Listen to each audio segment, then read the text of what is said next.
Part 1, Pythagorean Theorem. We're going to learn about the Pythagorean Theorem.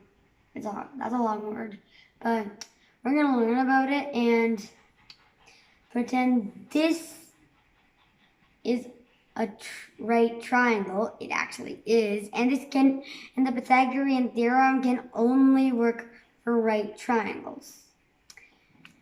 And say this was 2 meters and this was 3 meters.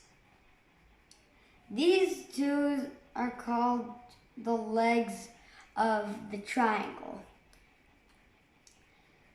But we don't know what the hypotenuse is. And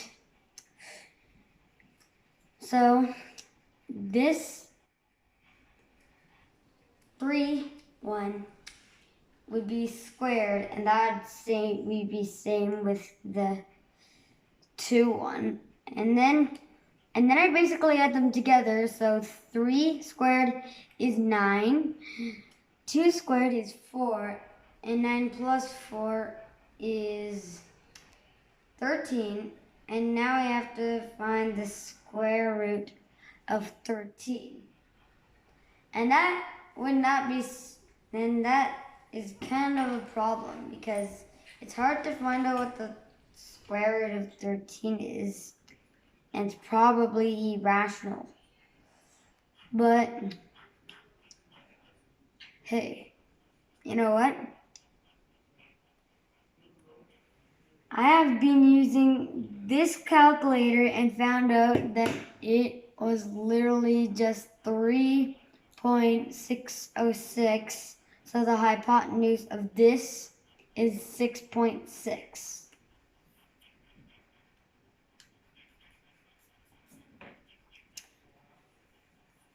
Part 2,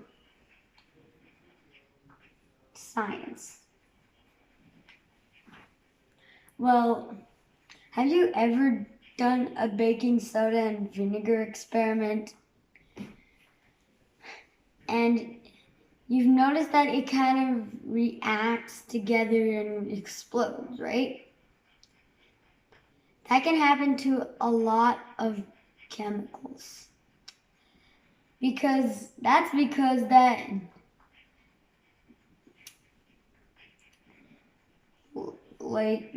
vinegar is a strong acid, but baking soda is a strong base.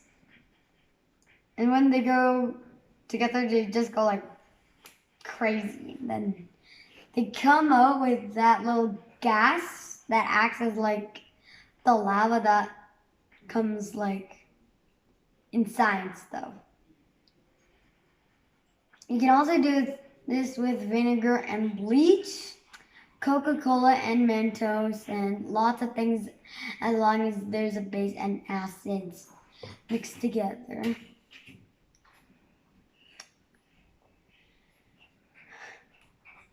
Part 3, Chinese.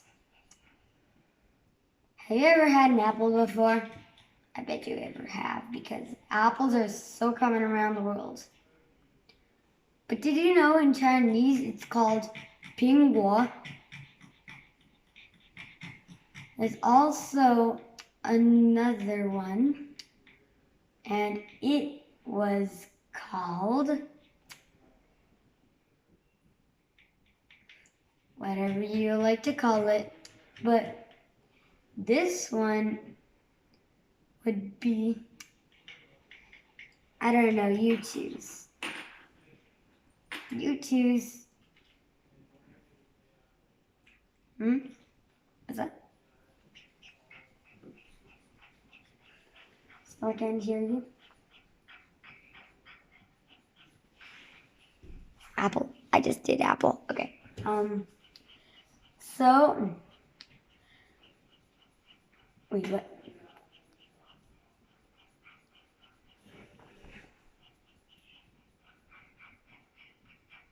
Come back later, okay? Nope.